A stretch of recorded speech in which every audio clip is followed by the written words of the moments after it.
Mais tu retournes à Mutuna, IDPS Bima na agrément nini. Ok, parce que en 1982, le parti politique est arrêté. Mobutu a réinstauré ma parti politique en 1960, ti en 1990, a réinstauré le parti politique en 1990. Alors, IDPS et Bimagi parti politique comment? Est-ce qu'ils ont une association auto ils ont une parti politique? En tout cas, ils ont un complot aux occidentaux, organisé qui tchaki pour nous banda déjà Mobutu bâton dans les roues. Batu au Mobutu. Abane ko liana bango, occidentaux, bango tout, François Mitterrand, tout ce monde, président il y a Europe, mais les mêmes présidents na boela Mobutu visa. Abima. Babi au chama colono awate. Commissaire siko dictateur. Soi-disant dictateur, Yamabe. OK. Laurent Désiré Kabila fallait azala capter dans l'histoire, malheureusement, Azala a capté dans l'histoire. Atiki Mobutu a accueilli, Mobutu a même pouvoir authentique dans le Maroc, à Kekoufa le 7 septembre 1997. Et les autres, au MSK par exemple, il faut corps à Mobutu et Zonga. Poto vanda to comme constitution mususu, poto kenena état normal, pour Congo ezala état. Et on aura un pays est composé na banzete, na ba mai, na ba nyama, na ba zamba, tout consomme état boé comme tel Congo eza état. Non, tu tangi bien constitution où ils ont sans lambantou, ils ont une spécificité na bisoté, n'enge biso moko na modèle na biso ya vie et ensuite ils ont constitution moko imposée na Belgique, na France et entre ba belligérants au bazo massacrer peuple congolais à l'est du pays. Il y a un tolobi to côté élément même élection au Koko Zalaté, pourquoi? Parce que constitution où ils ont en place parce que ba lobby bien. Que Seni il faut ezala ils ont organisé des élections et là ils ont fait ça Seni Pifo il y a assez ça des élections la constitution mais constitution est mon co azamala monté ils sont alors jusqu'aujourd'hui même sur totali président Félix Tshisekedi d'Antoine Tshilombo aza président légalité aza illégal parce que Seni pe lelo pour na salisa des élections toujours singana na kata MSK fa salisa no des élections il y a habitants et Beni il y a Butembo, na Yumbi. Jusqu'à présent, 4 ans, Félix Tshisekedi d'Antoine Tshilombo étant que président de la transition, président illégal par rapport à la Constitution et par rapport à Seni Po, Seni Moutezo peut ça illégalité. Mais vrai KTJ News TV. Il y a vraiment des mon PPSika. KTJ. Le Congo ne tombera jamais. Il faut s'abonner.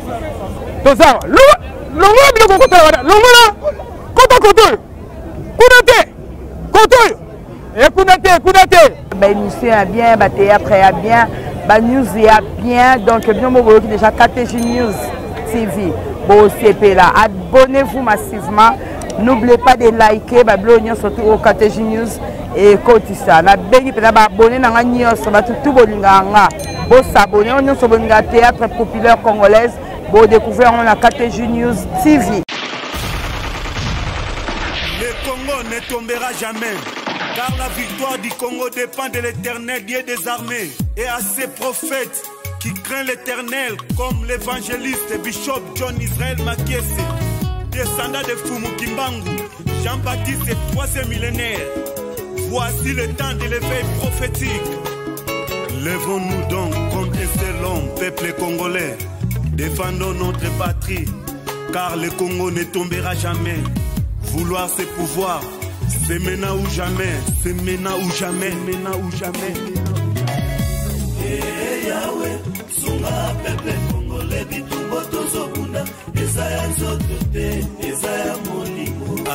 Très bien.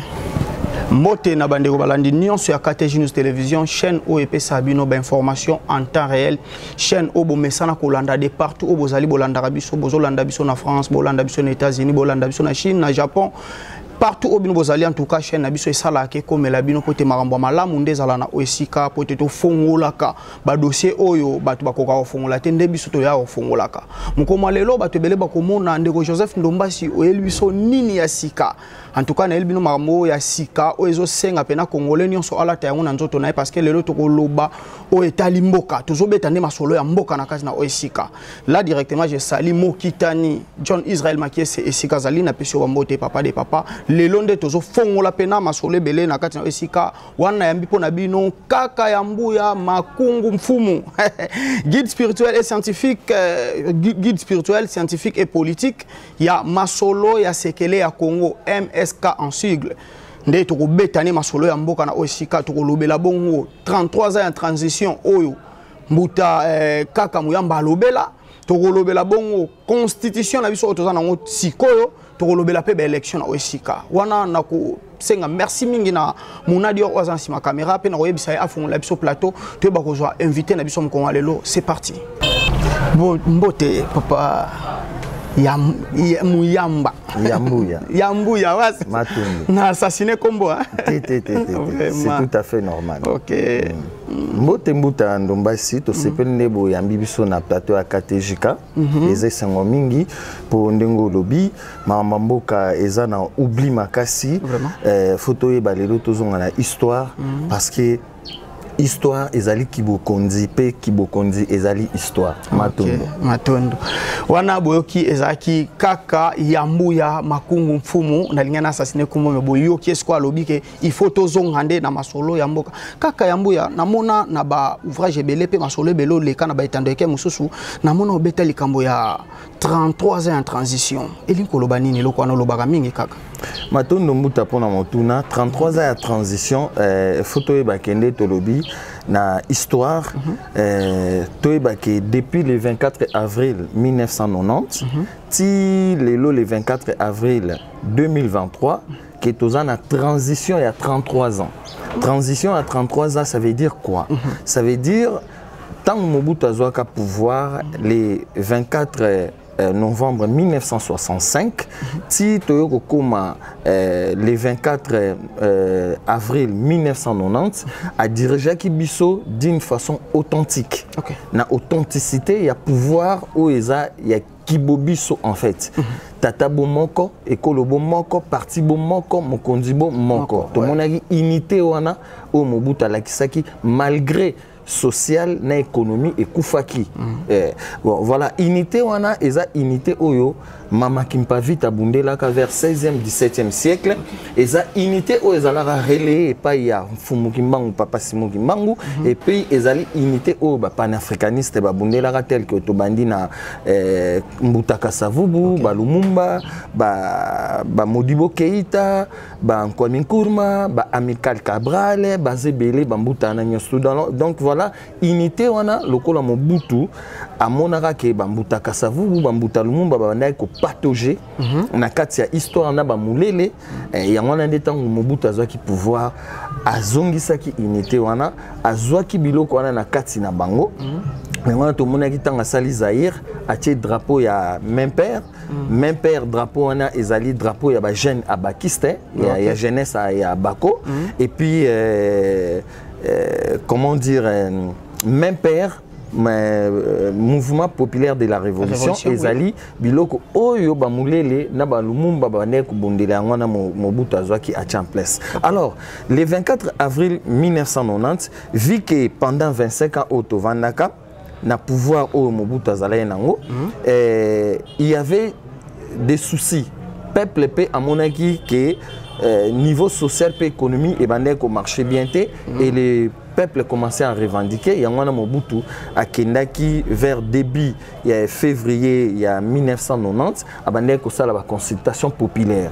La consultation populaire wana et ça salagi au moins ba déplacement presque na Zaïre Mobimba au lelo RDC.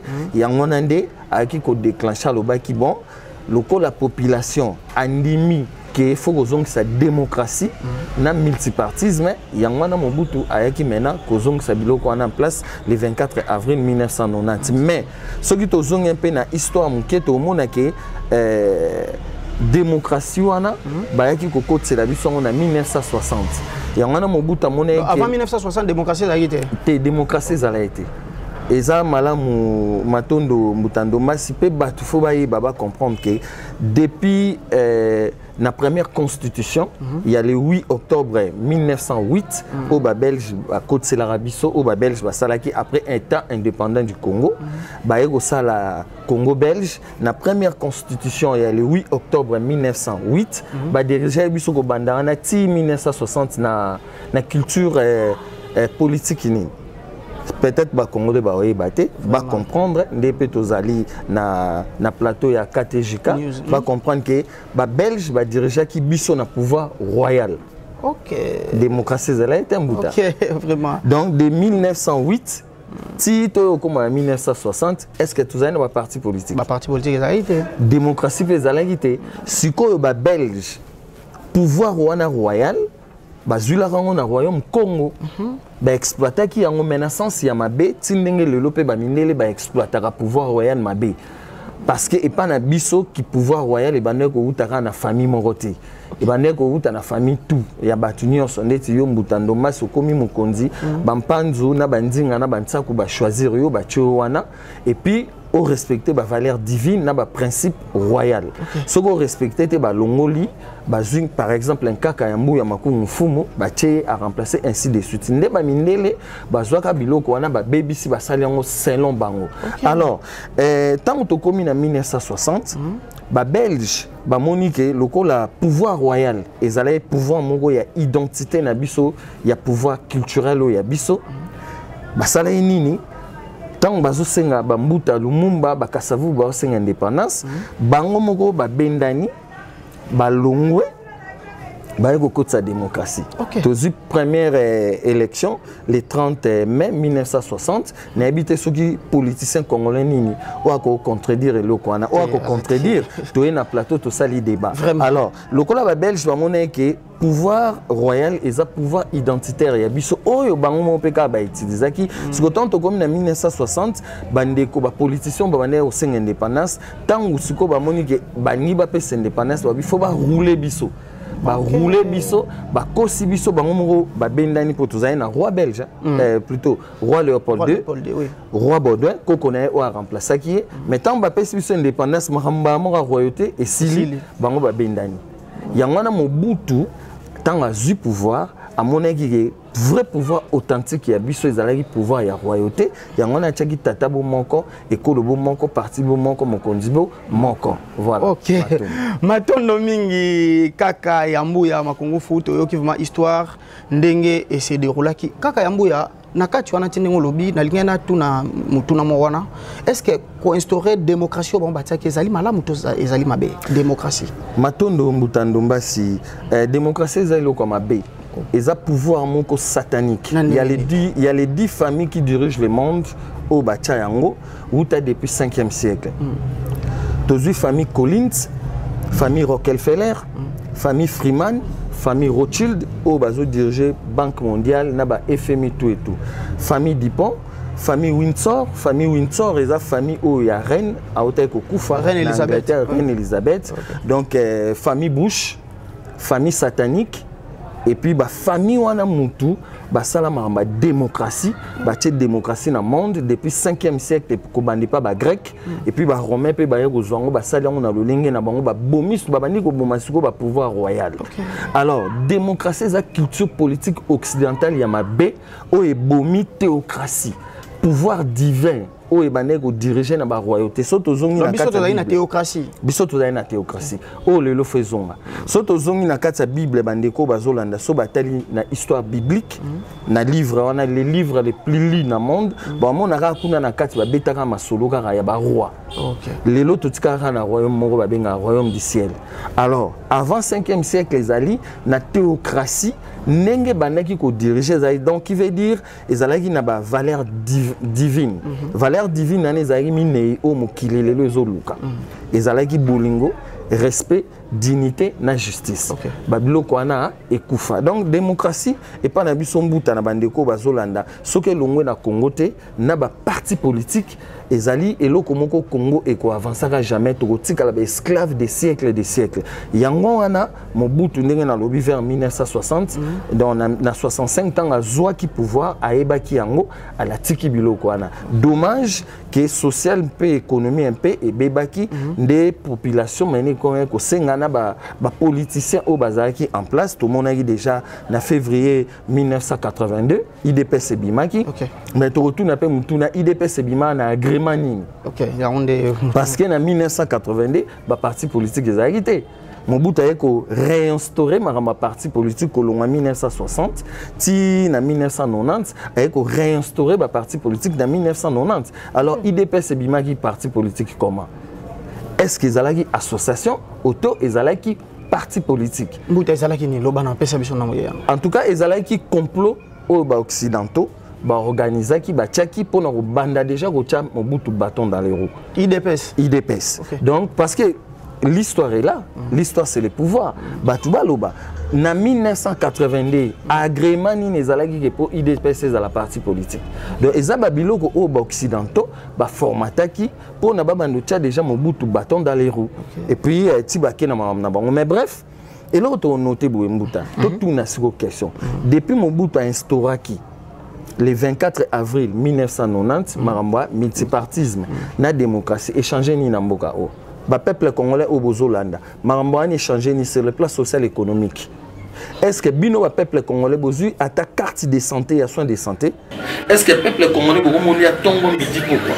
Est-ce que jeunesse congolais est-ce que na ba district na ba quartier est-ce que ba tcheta ba centre culturel est-ce que création d'emplois salami chômage tout à chômage ezali tilelo même carte d'identité jusqu'à présent peuple congolais azala na ngote panier ménagère o ba maman ata baki ni kosomba biloko na zando baki maman moko na mukolo na journée moko vie quotidienne ya ba famille ezala ndenge ni baki na kosomba biloko neni po balia sur mbongo sur base à combien peuple congolais azo vivre na moins il y a 1000 francs congolais na journée. Est-ce que le parti politique na démocratie changé et changé et l'autre côté alors les photos sont en théocratie Mbuta ba parti politique nengeza boelelo et commis ba morgue ba morgue ça veut dire baza ko utiliser peuple congolais pour le peuple congolais ce qui a ko pesa bango ba voix na bango et que bango ba komi wana ba kosalela makambo oyo peuple alingité pour na bien-être na bango la preuve est que Mobutu le 24 avril tango a kotisaki multipartisme a sengara bangoni a sengara ba parti politique wana ko bandana IDPS ba ileo bangundi tout comme ça a sengara bango conférence constitutionnelle alobi lokola totie multipartisme totie démocratie ezongi na pesibino transition il y a 1 an. Donc au Banda, le 24 avril 1990, Tito comme le 31 avril 1991, pour modifier la constitution. Il y a une modification. Pour modifier pendant la transition, il y a 1 an, pour modifier la constitution. Il y a 1967, parce que la Constitution 1967 stipulait que ce que vous président est MPR, donc vous êtes président de la République d'Isaïe. Bissonio studio Mbuta, na caméraman, na ba Congolais nyoso o lelo bazala bazaïrois, ça se faisait que ce que botami déjà, au botami n'époque ya Zaïre, donc c'est que vous allez déjà na parti na MPR, on comprend. Et puis Mututu pour bima président, il fallait que bimelango faux à la wana. Et en attendant Mobutu le 24 avril 1990, à zongsi multipartisme, alors je démissionne de mes fonctions. Azalaï le sous président, il y a même PRT. Et du coup, Azalaï est sous président d'Isaïr. Voilà, à la PSI Bangwa Lobby, pardon, Etienne Tshisekedi Mulumba, Iléo, Bangounz, tous ces politiciens là, bon, qui nous ça la conférence constitutionnelle et puis bossa la belle élection entre Bino pour naboya bossa la remise et reprise nanga mais et salamate. Toromeka Mbuta bolimbi su. Mbuta nanyo so baye bagi ke ndenge a démissionné na kati ya MPR a tigal pe présidenté ou bien baye baki te. Baye baki. Baye baki parce que par exemple Papa Etienne Tshisekedi, que son homme repose en paix, qui ont très bien. Parce que la Constitution en 1967, avant manifeste de l'Antélé, et il est stipulé que ceux qui ont président même PR, ont président d'Isaïe. Alors, le cas Mobutu, Azaï sous président même PRT, donc Azaï sous président d'Isaïe, il y a un homme qui comprenait mon émotion. Allez là qui pas pour rien, pas avec un sous-président de la République. Alors, l'erreur a eu que, au lieu fallait il est où. Ça la marambo Mobutu à Sengara Bango, Bango baké pas ba belge et pas ba impérialiste, baké ko senga ba belge pour ba sunga Bango, ça la conférence nationale souveraine. Allez baké ça la conférence souveraine, conférence nationale souveraine et baké ko bana ko finga Mobutu et bebisi marambo Mobutu à Sengara Bango ça la pour ça la nouvelle constitution, donc conférence constitutionnelle et puis ça la belle élection pour y aller ça la remise et reprise et ça la maté. Alors pouvant aussi, s'il vous plaît, Mouta, dans le livre l'IDPS face à la crise congolaise, IDPS Bélix. Et ça, livre Oyo, Bango Moko Bata IDPS va comment? Nani ta comment? Et ça, Bata IDPS, et Bimana Armatan. Et Zali Armatan, et Zali Bureau de représentation de l'IDPS en Belgique au Grand-Duché de Luxembourg et auprès des institutions internationales en Belgique. Yango, eza bango moko bata IDPS va comment. Ce que tu retrouves marambo oyo Mobutu Sengara oyo bango ko banana papa Etienne Tshisekedi ba ileo ba salela te. Po ba yo mema biso a esiko to komina dérive mboka ndenge ezali eza na mbutu sur le plan culturel, social, économique et politique. Alors to fongola na page 75. Na page 75, bango moko bata IDPS ba komabo yango. Le livre est là. Et bimana Armatan na Paris. Ba komabo yo pozo mona mbuta parce qu'ils ont concerné peu yo. Oui, ils ont concerné biso tout ba Congo. Alors, ba komabo Mobutu signa le 6 mars 1991 l'ordonnance numéro 91/070 portant plutôt création et composition d'une conférence constitutionnelle dont la compétence était limitée à la rédaction d'un projet de constitution et à l'élaboration d'un calendrier électoral. Mais, basalité, bango baki ko sala conférence nationale souveraine ba komi ko finga Mobutu tout conseil ko ti ba biloko ba bien malaki mais on so balanda ki procédure oyo ezalaki procédure moko ya malamu o baninga ba sala remise et reprise na Mobutu peut-être yepé Etienne Tshisekedi conférence nationale souveraine ezalaki na initiative yana ya ba belge to ezalaki ya ba Mbuta wana nyonso ba ezalaki na initiative ya bango moko ba Etienne Tshisekedi mais pour na exemplaire nango ba kenaki na Belgique ko senga émanation nango on dirait biso moko tozalaki souveraineté. OK, tozalaki déjà souverain depuis le 30 juin 1960 mais en sachant déjà tozalaki plus souverain qu'avant même 14e siècle. Parce que donc avant traite négrière parce que tobane ko décider na ba culture, na ba mœurs, ba tradition, ba coutume, ba valeur pe ba principe na biso moko. Alors Mbuta, na olinga ba peuple congolais o bazolanda ba comprendre bien.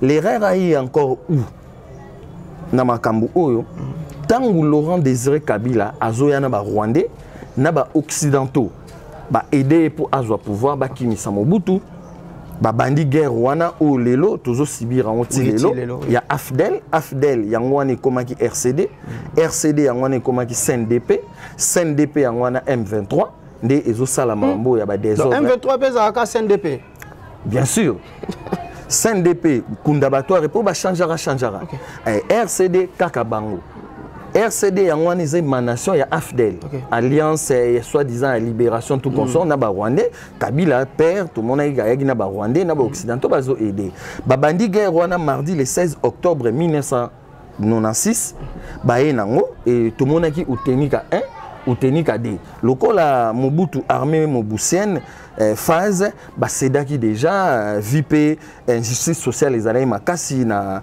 administration à Mobutu ba soda ba sedaki armée à Mobutu armée donc d'Isaïe et sedaki et Afdel et eu pouvoir mais avant ba comme le 17 mai 1997 qu'est-ce qui s'est passé Mindele lokola baza très spirituel aussi scientifique et politique ba tchela ba Mandela Ok. Kabila père, Bachaye Mandela, médiateur, a joué médiation pour Bayokana. Mais au moins orgueil mbuta na ba peuple congolais bazola na biso orgueil zelo mo à mabe. Et au sakanate. Au moins humilité, il faut précéder ka gloire. Au moins Kabila père, ce qui a l'andara histoire, ce qui n'a obtenu qu'à 1 ou bien n'a obtenu qu'à 2, andimara Bayokana na Mobutu. Ndele loto comité autocomité pour na alane la histoire oyo Mobutu a signé le 6 mars 1991 ordonnance 91 barre 070 où il n'a pas qui ba vanda ba solar sikoyo Mobutu plutôt Laurent Désiré Kabila fallait bisaka Mobutu abaté yo bi matin parce que tous en a transition vraiment yo le 24 avril 1990 au bagi aux ala sous-président même PRD aux appelé sous-président d'Isaïrté alors au Sengaki ba opposant ça la conférence constitutionnelle dont on a place on a pour tous la transition. OK.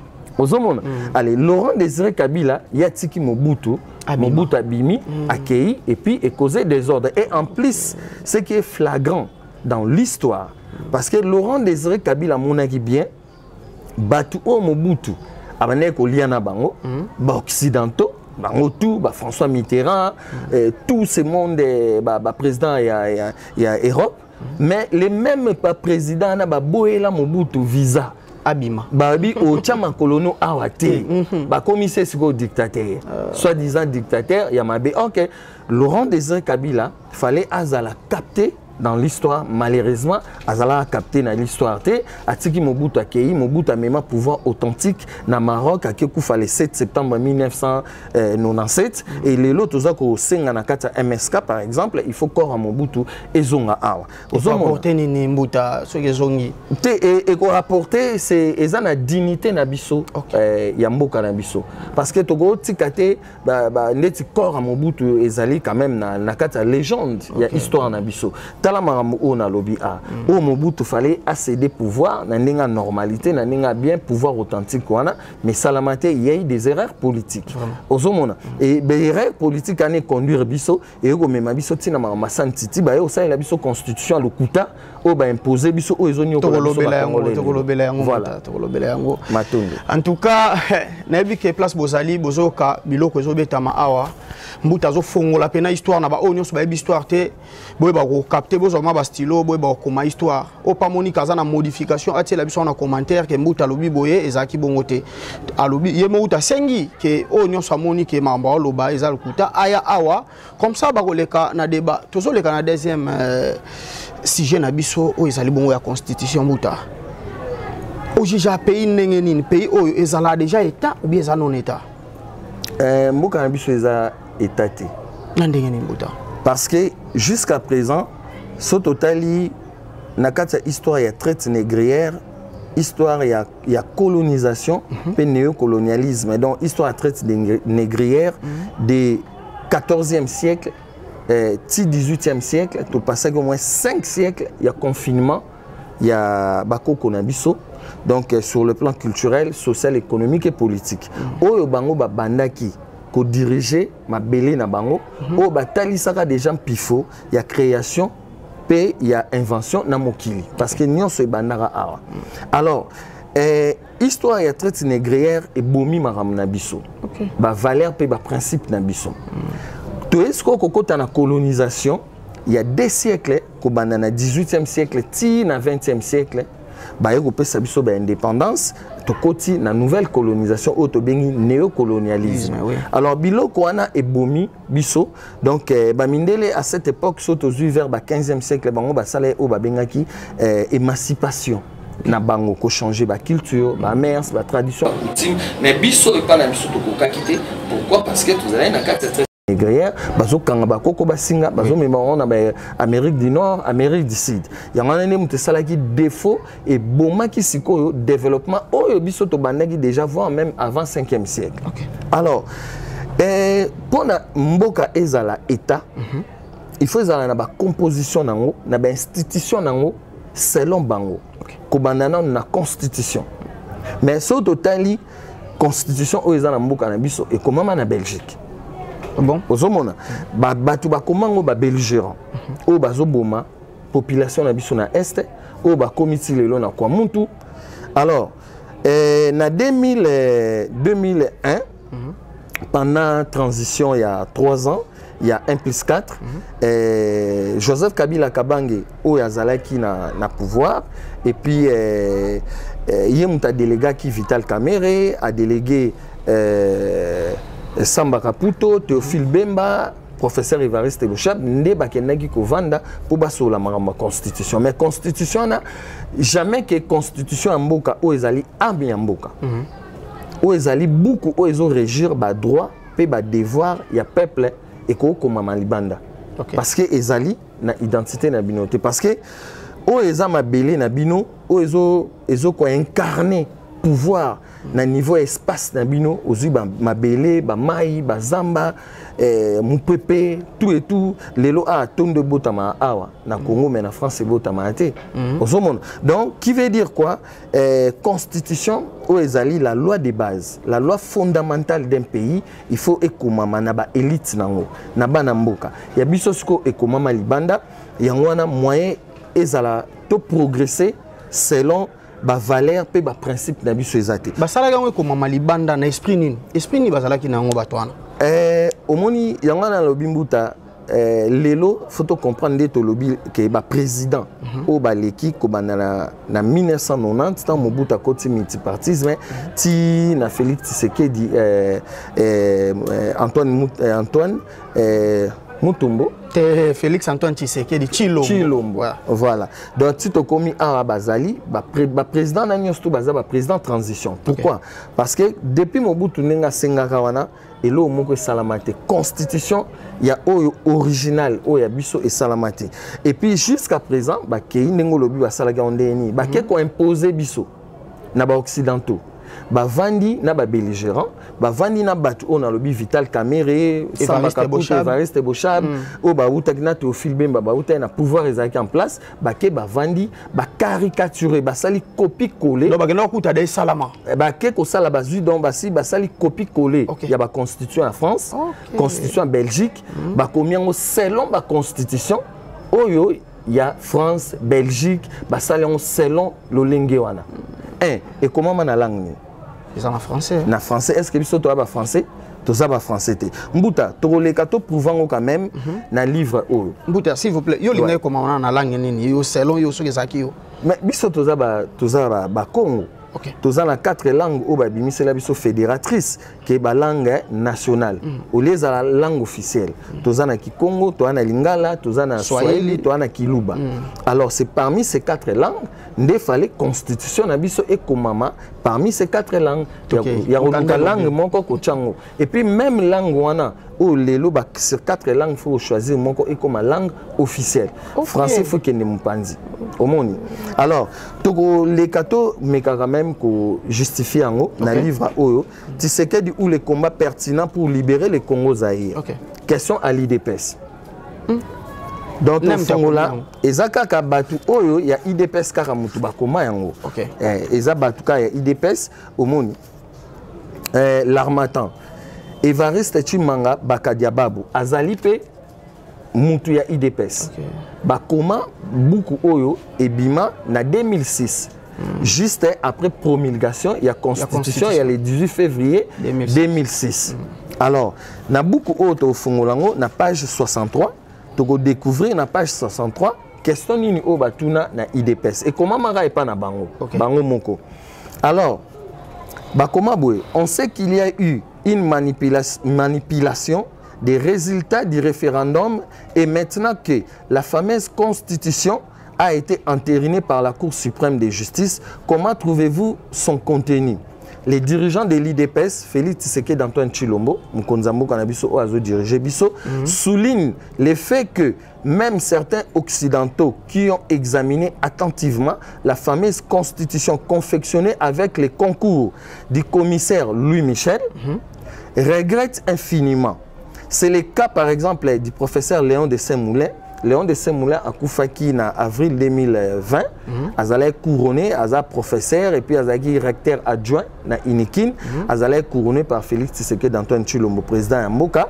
Donc, Léon de Saint-Moulin qui stigmatisant l'influence nocive des experts étrangers dans la rédaction de ces textes constitutionnels affirme que la constitution de Joseph Kabila, pourquoi? Parce que de Joseph Kabila. De Joseph Kabila parce que lui, Moutou a signé qui. Mais ils allaient constitution, Congolais, la constitution de Joseph Kabila est un simple exercice académique pour un pays indéterminé et pour un peuple naître et sans spécificité propre. Il dénonce l'absence de l'âme bantou, du système des valeurs des Congolais, leur modèle de perception de la vie. Il souligne que la constitution de Joseph Kabila est un objet juridique non identifié. En découvrant la constitution de Joseph Kabila, les grands constitutionnalistes Francis Delpéré s'est écrié « Si telle est la constitution de la République démocratique du Congo, peut-on vraiment parler d'une constitution pour ces pays ?» Les dirigeants de l'IDPS, Félix Tshisekedi d'Antoine Tshilombo qui nous dirige, Mokonza Mboka, estiment que toutes ces réactions négatives leur donnent raison pour avoir refusé d'avaliser un tel document qui fait aujourd'hui la honte des Congolais. Donc, IDPS déjà banda au téléméla document. À téléméla déjà. Félix Tshisekedi Antoine Tshilombo a bien ou bien.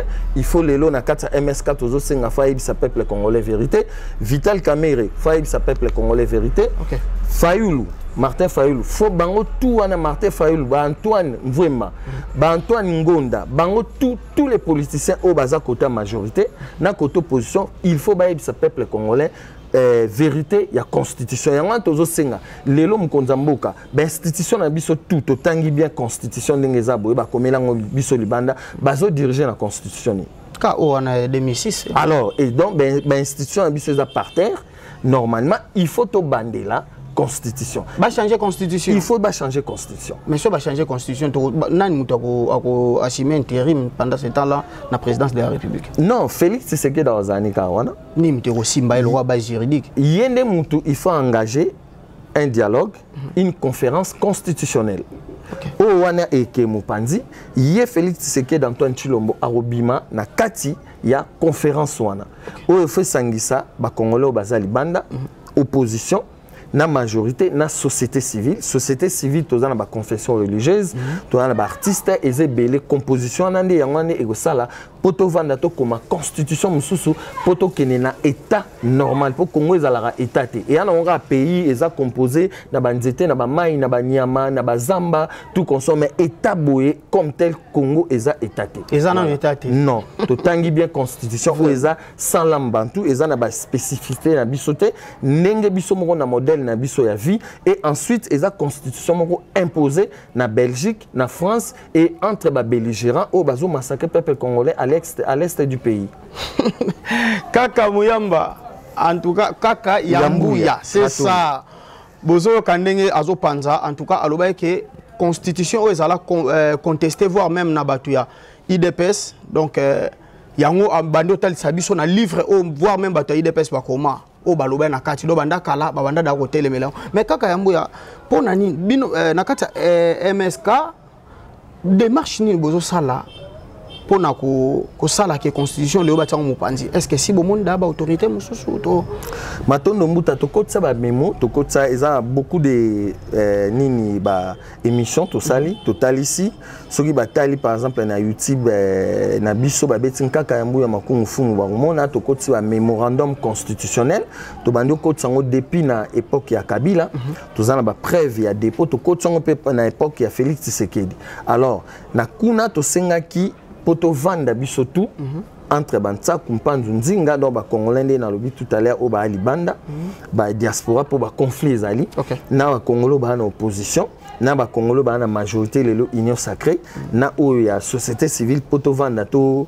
comme constitution asika to pesa qui ébauche malheureusement jusqu'à présent tous en a réponse té yangana to lobi to côté élément même élection au Koko Zalaté, pourquoi? Parce que la constitution est en place, parce que lobby bien. Que Seni dans la page élection. Seni, il faut ezala, ils ont organisé l'élection et là ils ont fait ça Seni pifo, il y a assez ça élection la constitution. Mais constitution est moko azamalamute. Bisote mututo komango. Alors jusqu'aujourd'hui même so totali président Félix Tshisekedi d'Antoine Tshilombo aza président l'égalité. Oh. Aza illégal. Parce que Seni pe lelo pour na salisa ba élection toujours singana na kata MSK fa salisa no ba élection ya ba habitant ya Beni ya Butembo na Yumbi. Jusqu'à présent 4 ans Félix Tshisekedi Antoine Tshilombo étant que président de transition, président illégal par rapport à la constitution et par rapport à Seni pour Seni Mutezo pesa illégalité wana. Kaza illégal. Pourquoi?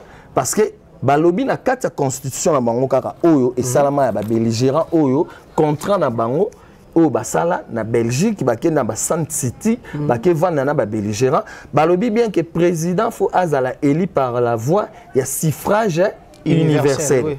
Qui veut dire na contre nyonso ya République démocratique du Congo sur 2 345 000 km², oui. Il faut population ana nyonso a voté pour ezala suffrage universel. Ce que habita Yumbi, Beni, Butembo ba vota Félix T. Ce que président ba congolais nyonso té. Mais non, ça se justifie. Quel est cet opposant ou ces politiciens qui peut me contredire?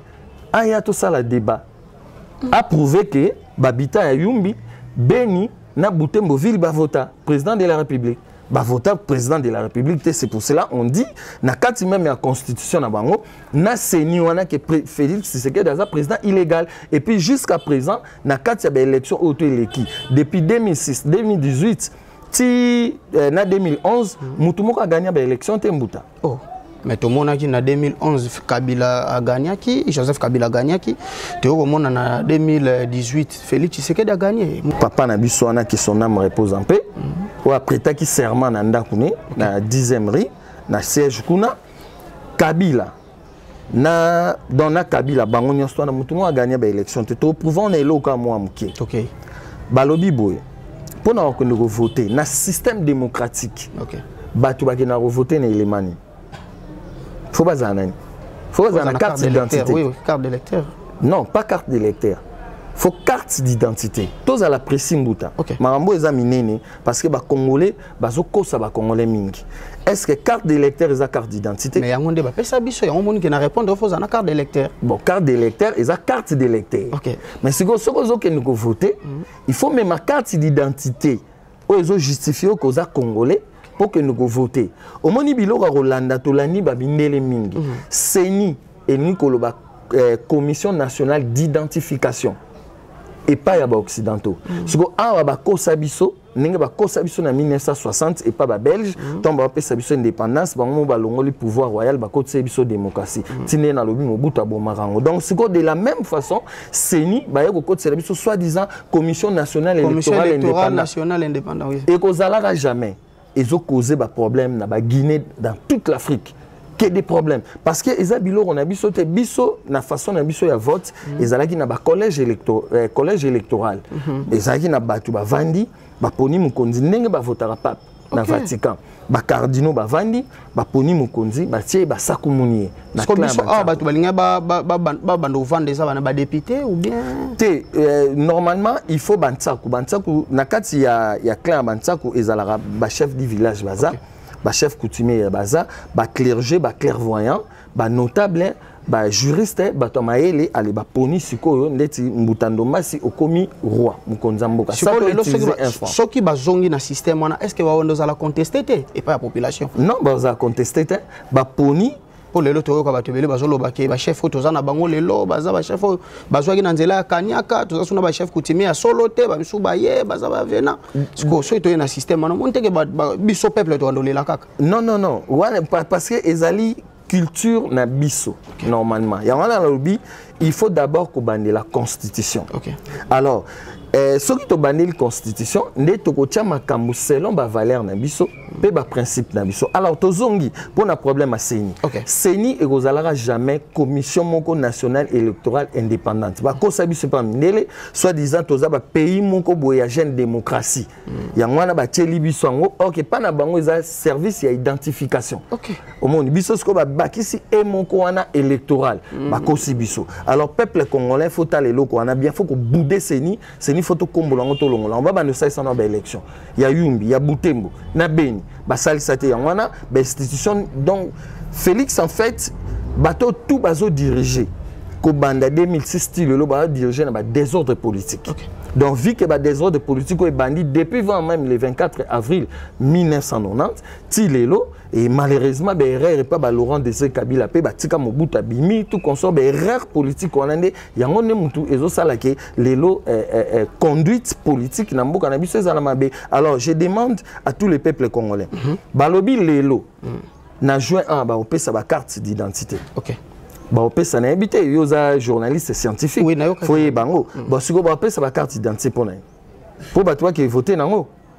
Alors, si vous avez il y a 2006, 2011, 2018, tu vas voter la carte d'identité. Ça veut dire quoi?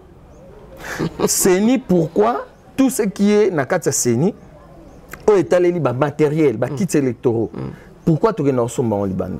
Il faut pas ça là. Et puis, l'élection, il y a 500 millions.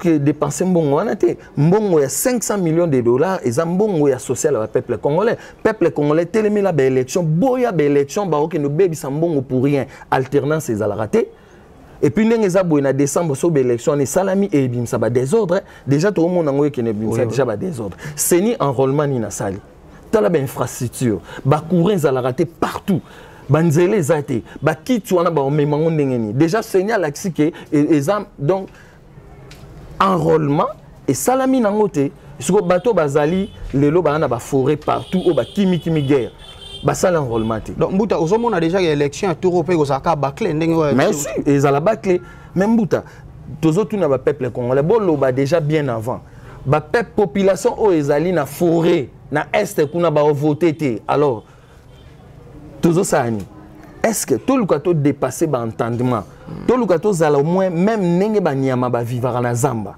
oh banyama ba l'équipe na ordre bazana ordre au lobby mbuta o banyama ba vivre na ba contre ba respecter naka alors pourquoi nous ne voulons pas respecter les institutions bolobi bien que bandeko o bazo kufa na est donc bokena élection ba voter té albon dimaisu muto ozala eli na kata seni o eza organe moko néocolonial ya lukuta ya mafia eza mafia seni il faut to longola le peuple congolais télémé la seni et il faut avant même l'élection il faut que organiser ba marche devant seni il faut longwa alors batanine photo yanga to proposer photo zonga na clan bantsaku mpandu ndinga yanga na to koma malheureusement ébauche to memite ce que la tonia to présenter yango to réinventer un autre modèle de gouvernance selon notre culture biso tozali na culture ya démocratie biso tozali na culture ya théocratie o e place bolingo primara pour na gouverner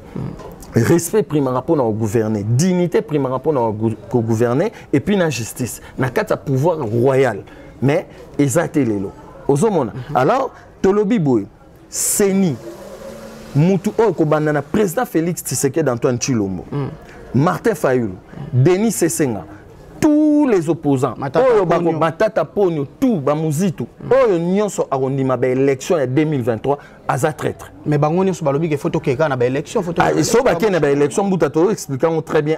Donc c'est que Baba traître. Donc normalement, il faut que élection. L'élection fait à la tête, il faut tout vendre. Bako qu'on a biso batike la rabiso pouvoir ya vendre na sans été pour tout solo la trouver ba solution. Ndé auto côté on a ba administration nyonso. Malheureusement jusqu'à présent tous une nos réponses té.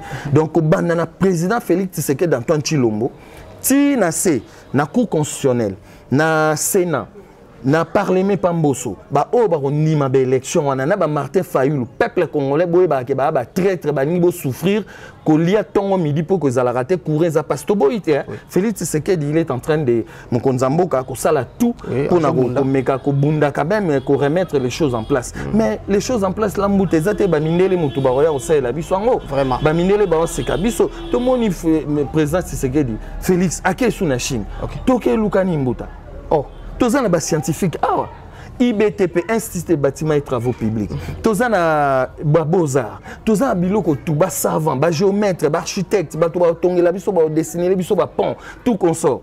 Tous les électriciens, tous les biochimistes, tous les bateaux, ista.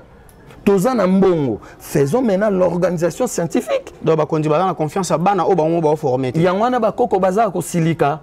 Alors, pourquoi faut botika bana o abinobo kinda ozo ba chinois?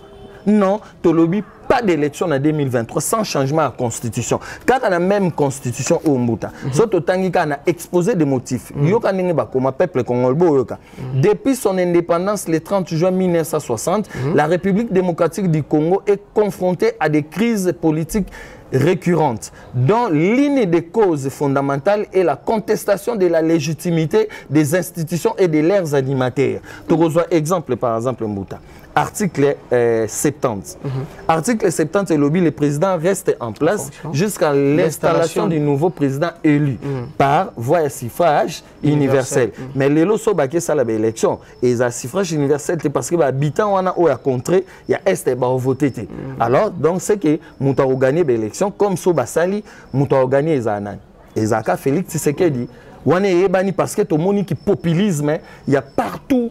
Ba photo ka ya Félix Tshisekedi batu musu bazaki wana ezali populisme soki ezali na ba France nde déjà ba élection na ba boyango kuna sala makabongo te sala marate Félix Tshisekedi ba ko cha ba photo ni partout te kaka ye moko eza populisme ozomona donc populisme wana yango eza partout na ba institution na biso na kati ya culture wana moyen ba institution échanger ezate mais ça quand même sentiment biso mo ba congolais mutu esa ke batsa ba photo na partout kasi ki populisme te batu ba lingini ni culture à corruption. Culture, il y a égoïsme, culture, il y a matériel. Il y a Papa Simon Kimbango à Lobaka le 10 septembre 1921. Il y aura un long moment pour un peuple noir ou peuple congolais à acquérir maturité spirituelle. Si on acquérir maturité spirituelle, on acquérir maturité matérielle. Tout l'ingui matériel, la population n'a pas souffrir. Ah na katamboka eloko ezate mais bango kuna bakonzi tina ba république na mpo gombeza république na bango république de la Gombe kuna bana ba courant kuna bana ba frigo ba tiaka ba provision mais awa lelo peuple congolais na soubassement na vie sociale ne ba maman na biso na wana lo ba tout à l'heure ba panier ménagère nakata banda ku ba provisions za la raté OK mbongo toza nango lelo au lieu que nous sala ba élection lukuta 500 millions mbongo wana soto 500 millions par exemple ou 1 milliard divisé par 26 provinces toza na ba 38 millions de dollars en francs congolais et go servir population tout consort mais niet yangana to lobby pas question marambo ya seni fo seni ekene mpanzi mbongo wana ba élection na ekoki kozala te ba élection na bazwa mbongo wana ba pesa ngo pona social ya peuple congolais soki ba élection na ezali biso to kotelemela ngo to lobi ko bana na président Félix Tshisekedi d'Antoine Chilombo soki animi ba élection na c'est que andimi a trahi mboka na biso jusqu'au bout mais soki alobi andima pete monte ke bato ba dirigeant biso na musika ba mona eka comme dictateur matondo wana eza vraie question mbuta to bimana okoza ba pauvre to bimana pourquoi to ninga to za ba esclave mbuta ba konza mboka o ba diriger awa baza ba esclave papa Simon Kimbango alobango depuis le 10 septembre 1921 que Congo est kozala libéré pe Afrique aussi mais les premiers dirigeants o ba diriger Afrique ba kozala ba vala mindele yango ezo continuer lelo maramunyo soto lingi mindele complexe ya poso ya mundele pourquoi parce que baza développé mais biso pe na lobby a to na ba savant tout ça la organisation scientifique o ya biso to zo o ya biso ba savant bana ista ba ça la biso ba train si to le cas niveau ça la ba train to le cas ba niveau ça la ba voiture tout consort to zo ya biso tout to utiliser oyabiso alors pourquoi il faut que to bimara to kende poto za esclave ko bimaro kende pas mindele ko senga bango mbongo ko senga bango ba yo tonga mboka oyo ezali poto to za esclave to ba esclave moko mental ki bantu ki muntu na biso ebunga alors lelo photo zongisa ki muntu yango na to tangi constitution salam bantu ndeko sala constitution sikato bandeli a zéro biso tout ovandi poto ya zongisa unité oyo mama kimpavita bundelaka na o mfumu kimbanga bundelaka poto bongisa mboka mais soto kei na sanso kato okay na mbuta tozala ba esclave ba vala mindele ningi papa Simon Kimbango lobarango na 1921 toko souffrir encore un siècle 2 siècles toko souffrir lisusu makasi ndenge mbuta aotikolo mbuta est-ce que vrai problème à Congo ezala na mo spiritualité ezandeka politique toni parce que lelo toujours mona mako ça va religion hein munam maloba na ye munam makambu na eto yoka koto catholique alobi boye o koto balobi boye ezalaka problème spirituel to ezaka politique matondo mbuta na motuna eza motuna moko ya makasi na okende direct Il y a posé vrai problème. Il y a Congo place ces ala. Voilà. Dans un livre, il y a Lilian Thiram. Mes étoiles noires, de l'ici à Barack Obama. Dans ce livre, tu justifier ce que vrai problème, il y a Mutuna Oyo Tuni. Voilà. Problème à Congo place et Zalaka. Voilà. Tu fongola na 53e page. Na 53e page, pour nous répondre à Mutuna, parce que tu vas comprendre, notre problème est résidé où nous posons Mutuna Mutanomas. Awa, tout le monde a illustré Mama Kimpa Vita. Yewana, bakoma boy na ozwaka quelques paragraphes. Bakomi Dona Béatrice c'est ça Mama Kimpa Vita. Dona Béatrice est née au royaume du Congo. Yangoyo, Mbuta bazo koma Congo avec royaume du Congo. Pas Congo avec C. K, voilà. Au royaume du Congo. Royaume prospère qui englobe des parties actuelles de la République démocratique du Congo, de l'Angola actuelle et d'une partie du Gabon. Soit environ 300 000 km². Congo, Congo, Congo, Yaka, voilà. Signifie cercle. Cercle, univers, centre de l'univers. Donc, qui veut dire place Makambutu et Banda. Il y a création, il y a invention, il y a langue, il y a Makambutu, il y a calcul, tout. Création, il y a bateau, pyramide, tout. Centre de l'univers et place Makambutu et Banda pouvoir et théocratie, on en l'a dit tout à l'heure. Alors, bazo tout n'a pas question, écrivain au Kobanana, Lilian Thiram, ancien joueur français, au Thiram du monde, Lilian Thiram, noir, yépé, parents n'avaient bima depuis très négrière, vers 1500, bakenel ba Guadeloupe, tout bakebo tamakuna. Et puis to souligner avant to soukisa, place to zotanga muta, to e baketan to lo ba Congo. On est baloba contre ya ba Congo ou ba ne Congo. Non, biso tout ba Congo. Biso tout na République du Congo to ba. Batu ya ouest, nord, sud, est, ouest. Il y a sud pour ba Congo ezakuna vers ouest et sud. Kuna bato tout ba kuna ne baloba ba Congo au Congo central baza ba Congo. Baluba baza ba Congo, bato Équateur baza ba Congo, bato Est ba Congo. Donc biso tout ba Congo. Donc et nous on baté tant on ba Congo, tous on ka contrer ya ba Congo. Non. Bato o baza na Guadeloupe, bato baza na ba Jamaïque, bango pe ba Congo. Oh. Oui, parce que babima na traite négrière, ba kena robota makuna Michael Jackson azalaki Congo. Po ba parents ne ba kena robote kuna. Mike Tyson aza Congo. Parents ne ba kena robote kuna. Alors voilà n'engen ko justifier lo ko na mbuta pour na batu ba comprendre. Alors balobi boy. Batu ni question. Lilian Thiram na 25 écrivains au bakoma beaucoup haut. OK. Batu ni question balobi pourquoi la France lui a-t-elle imposé un C à la place des K? En mettant un C à la place des K, on dénature l'essence du pays. On dénature ces femmes et ces hommes, on falsifie l'histoire millénaire d'un peuple. Donc, France m'a imposé biso C. Il y a lelo na katsa MSK to porter France plainte en la justice na biso, tozo ça la requête moko, il y a munene quelques pages dans des 20 à 30 pages pour te porter France plainte. Peut-être to lo bien ngo muta. To bima ba esclave.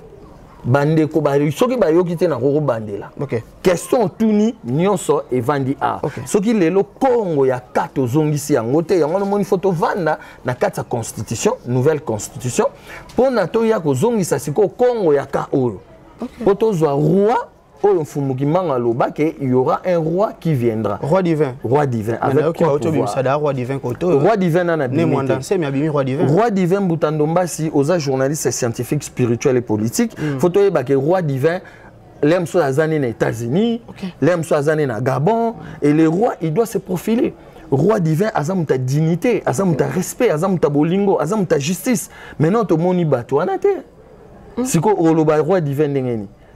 Bolingo ezate, dignité ezate, justice ezate, respect ezate, ce que le roi divin obimela ndengeni. Voilà Mbouta. Alors, Nazongeli, pourquoi la France lui a-t-elle imposé un C? En mettant un C, on dénature l'essence du pays. On dénature ses femmes et ses hommes, on falsifie l'histoire millénaire d'un peuple. Donc, il y a un lobby dans MSK pour porter France plainte pour Nanini. ba imposer biso C. Nenge pe bazo ko imposer biso lelo ba constitution na bango oyo ya contrat ya ba belligérant oyo baza ko boma population congolaise na l'est soki nenge na lobby président Félix Tshisekedi d'Antoine Tshilombo ko banana e soka ndimi ba élection oyo aux la première traître Yamboka ainsi de suite na ba Martin Fayulu ba Denis Sesenga bango nyonso. Alors ko falsifier biso histoire ba bomina no biso langue lokota ba zui balongo biso Kikongo où est la première langue parlée dans le monde Kikongo yango mtepesi écriture hiéroglyphe et pesi latin ba français esima français za leki français za leki donc Kikongo français ba go télémisina Kikongo te soko koti latin au mona kiza ba dérivé ya Kikongo. Donc sans Kikongo ba langue tozolo ba lelo et koko existait même ba français tout et tout même ba arabe tout et tout et koko existait. Alors ba ko vendre la biso pour ba sala biloko ya saleté oyo la conférence de Berlin entre novembre 1884 ti février 1885 nde ba bandi na lokota ba casser lokota na biso ba côté français ba longo biso ba na système éducatif na bango ba memi système éducatif photo tanga kaka lolenge na ba lolenge na bango ti lelo to tanga imposer biso donc lelo na éducation nationale na biso il faut to boma ba manuel scolaire wana tout faut to benga nango il faut to longola pe français bana biso ba kotanga na français te ba kotanga na lingala soit Kikongo to kiluba to poni moko na quand il y a conférence constitutionnelle poto tcha langue wana est comme officielle to benga na français parce que français est la langue à domination depuis to lo barango échanger ni na mboko échanger lokuta na lokuta oyoka ba on a télévision cadre macroéconomique maman te kandunda zo ebate ba lobani nini cadre macroéconomique ah mbuta soto zongi ezate ke pona ozamaele fo ke na classe moi na déjà bota mamaele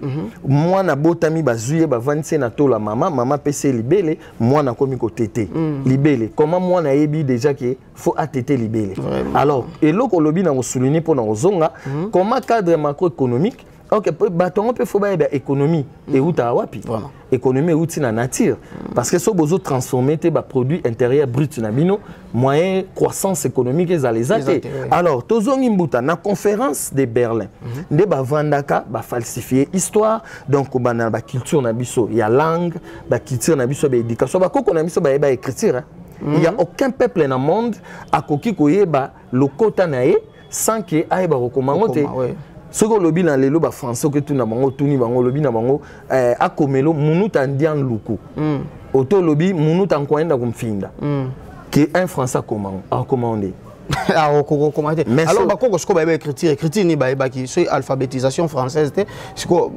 écriture alphabétisation française et na écriture hiéroglyphe écriture o ezala comme on le loba zo pesa biso écriture en mandombe siko écriture wana ya mandombe so total yango eza première écriture o ezalaka écriture Congo nde bande ko koma bongo ezali ndeti banzete malheureusement livre moko ya Georges Bawandier aza professeur na Sorbonne royaume du Congo du 16e au 18e siècle il a tout expliqué que première langue première écriture ezala écriture Congo vous comprenez il s'est prouvé scientifiquement.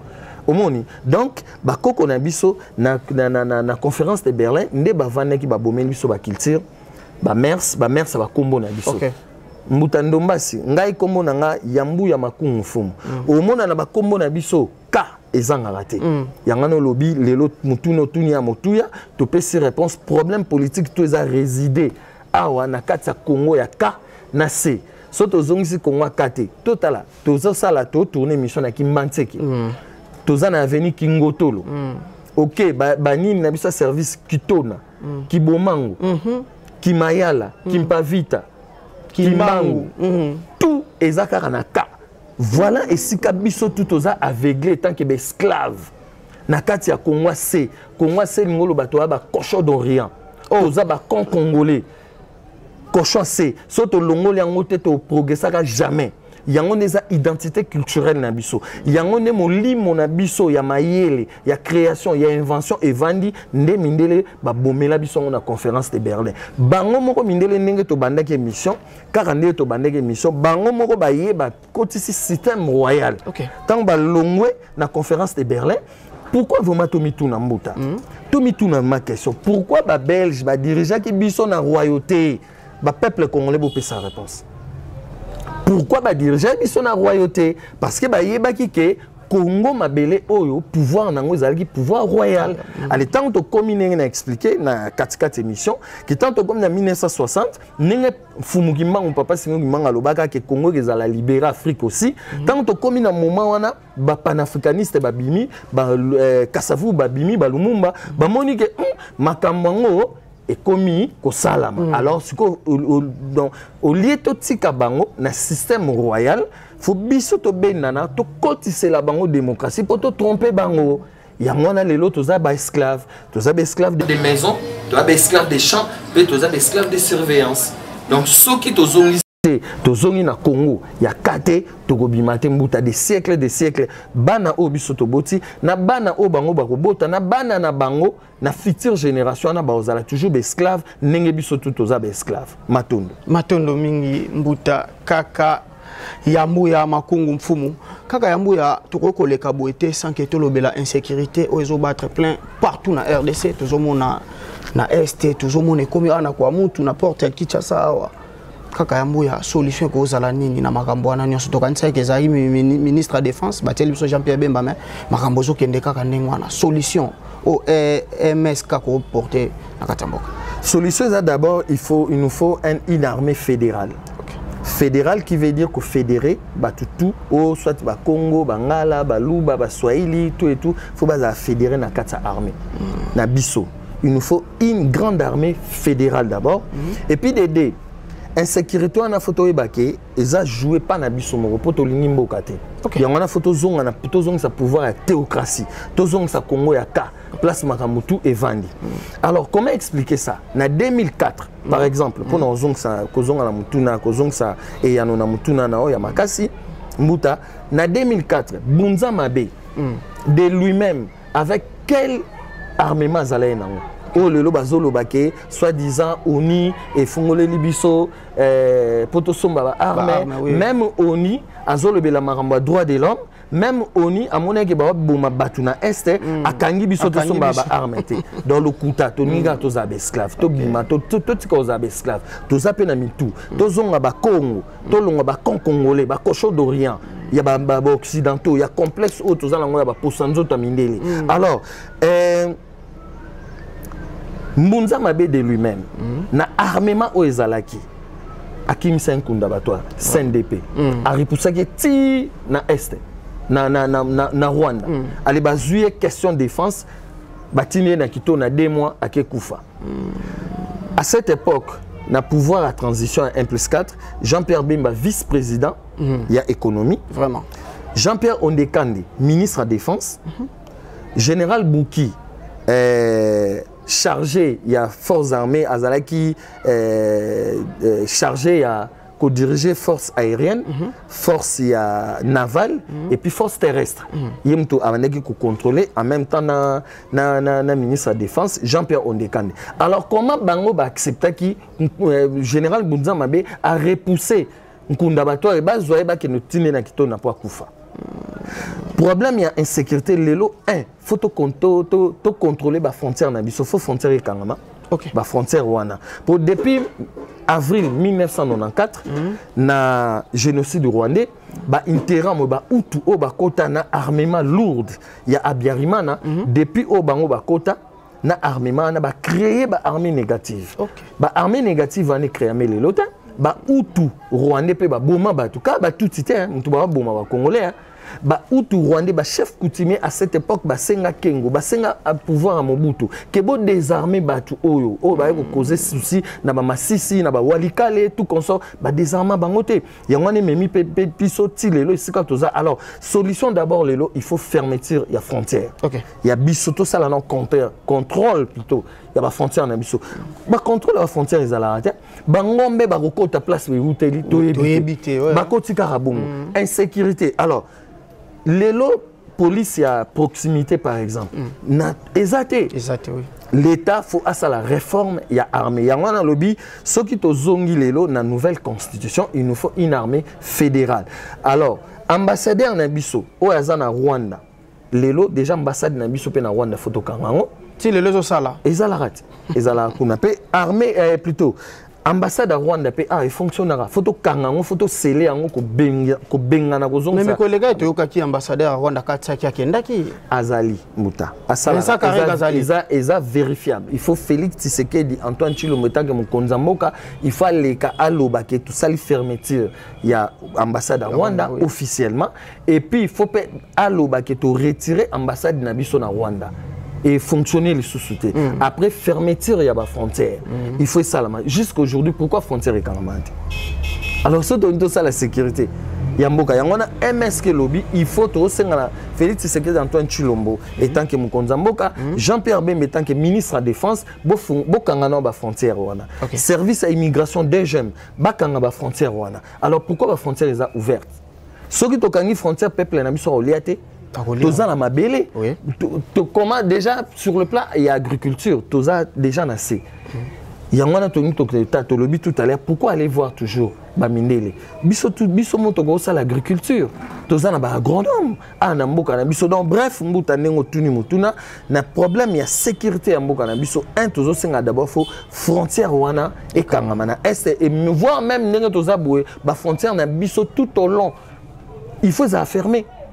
Donc pour place dernièrement et comment qui na ma problème na ba Tanzanie, ba Zambie tout consort. Car bon alors pourquoi tozo tuna mutuna pourquoi ba frontière na biso kangama raté? Il faut kangama même pendant 1 an pour to ya ça la sécurité to démanteler tous les toffs. Bateau à ma ba armée négative o eza na katamboka na biso et puis de deux mbuta to e bango bien. Que na kati ba armement na biso to yebi que toza infiltré partout na kati ba administration au monde que photo kanga toza infiltré et pas ba Rwandais donc photo kanga ba frontière et puis na kati administration na kati gestion mboka na kati armée partout tout ça la sécurité tout ça ba ngunya o tout ba kota na ba institution to bimisa bango est-ce que sécurité on a bango nécessité armée et ACE ba koya non mbuta eza ba complot moko ya grande envergure parce que na pese exemple Munza Mabe, na 2004, na juillet, Akimi Sakin Kundabatouare, na armement nini. Alors qu'est-ce qui nous manque aujourd'hui? Tok ne benga armée EAC. Et ça est évidenté. Et ça n'a été passé bisomoko toko si ça guerre Rwanda dans 5 jours. Yanga to tangi awa ba chef coutumier to za ba chef coutumier pourquoi ba chef coutumier ils arrivent pas à opérer ba chef coutumier ba ko tindi la ba nzoité mais ba lo ba changer biso ba chef coutumier ba frère ba kufa oui to za fumu difima mbuta botindi la biso nanu ata ba guépard na butu ba lion ba léopard ata groupe ba nzoyi moko na butu et ne ko encercler. Est-ce que l'armée a pouvoir est-ce que zali il y a un pouvoir en exalté pour na pouvoir na photo zonga na Congo ya car ce que zongité mutu moko ko opérer na mboko yo azate ben institution ambiso ningo tuna mutuna munene et ko fonctionnera jamais na identité na culturelle matondo mingi mbuta to komi déjà na suka émission oyo mbuta kaka yambu ya makungu mfumu na ebite question nini o ngana tuna kyoto satanda ki fana tuna yo mais ngana tuna kyangote matondo mbuta motuna to lobaka na ningo lobi ke tozo senga kaka tozala uni mboka o eza unité lokwa toza unité yangwana bangunia bazoko envahir biso totika kimute mama be totika jalousie totika haine na kati ba institution na biso na kati gestion ya mboka o soki to moni mbuta ndombasi aza mutu oyo nzamba tinda pa sauver mboka o to batela ye to batela ba scientifique na biso to linga ba scientifique na biso to pesa bango misala to tika na ko bima rolanda ba chinois o ba ris o ba nani po biso moko toza na bango awa alors to ba unité wana o to lobaki tout à l'heure mama Kimpa Vita Bundelaki na papa Simoki Mbangu na ba panafricaniste potozwa unité ana photo zonga totala spirituellement scientifiquement et politiquement fleuve Congo ndenge zali fleuve Congo e bani na loalaba tango zo passer Congo mobimba po ke neti na loande ke ne ko se jeter fleuve wana eza ramifié eza na ba maya mike ezo remonter capacité ba mètre cube ya mayoana alors tozala bongo tozo senga na ba politiciens à opposition na majorité na société civile na diaspora yango no monto bi photo vanda to bandela zéro chef spirituel ya Kimbangiste SKK alobaki ke photo bandela 0 to ba yesko piste ni apesa ki photo bandela 0 après cité biso sko ba politicien to ba to bandela 0 na ami ya mboka ami ya mboka eza nini eza constitution alors photo vanda ndenge chef spirituel kimbangista alobaki to bandela 0 donc o bandela 0 to bandela ngo awa Simon bazala maele mingi omona oleto bandela 0 to bandela ngo omona toke au dialogue ya nini oyo après bakoti na kati après toke na ba élection mbuta ko bandela 0 to bandela na nini parce que ça na beaucoup li konzi o ezotia ba droit na ba devoir ya peuple congolais que peuple congolais droit ne za nini droit ne faza na courant droit na faza na mai droit na fati na banane abondamment na classe droit na efali atongo midi pourquoi droit na efazala na musala droit na efazala sécuriser droit na ezate ke ba police ba ko moya ko landaka bango ko botola ba tu ba moto ndenge ba insécurité o eza partout par raneno lobby ba est ba ko monto te mais biso moko na nous entre nous insécurité zali ozolo kana mutuka biso oza na France mais toza na mboka toza a poto bundira mboka sur place yanga pe to senga ba congolais tout o ya diaspora ba libanda bo rejoindre MSK poto bunda sur place mona boleka na mutuka bo omona policier akangi mwana moto ba komi ko bunda eza ba vrai biloko o eza vrai insécurité za na biso alors peuple congolais to tika ki mutema mabe na ba institution nyonso ba politicien nyonso to tika ki mutema mabe to tika jalousie to sangana lokola fleuve Congo o ezali ramifié na ba maya mike o ezo sangisango to bande la constitution poto kende selon biso selon que biso to sala tout ozongisa Congo ya Congo o ba koko batikela biso pona lelo to kende na Congo ya sika to changer Congo to changer Afrique peut to changer monde. Matondo mingi kaka ya mbuya makumfumu ezaki pena esengo mingi ya kuyamba kaka ya mbuya parce que alobi o esenko loba apesi pe ba solution to ebi eteza mkola suka te parce que constitution to lobela onka na ndenga libanda to koti na kati te mkolo ezali o to kota na kati na kaka ya mbuya nde to koyeba ko fongola pe congolais nyonso oyoka place nini basakana na biso na kati ya constitution wana ezaki esengo mingi vraiment pona kozana na bino komba abonné na osenga bino bo s'abonner bo liker bo partager émission na mutu nyonso oyo akozwa libaku ya kotala yango. Merci na ingénieur Mouna Oazaki na sima ya caméra wana tokuta mikolo mizaleko ya bye et à la prochaine. Le Congo ne tombera jamais car la victoire du Congo dépend de l'Éternel Dieu des armées et à ses prophètes qui craignent l'Éternel comme l'évangéliste Bishop John Israël Makiese, descendant de Fumu Kimbangu, Jean-Baptiste et 3e millénaire. Voici le temps de l'éveil prophétique. Lèvons-nous donc contre un seul homme, peuple congolais. Défendons notre patrie, car le Congo ne tombera jamais. Vouloir c'est pouvoir, c'est maintenant ou jamais, c'est maintenant ou jamais, maintenant ou jamais.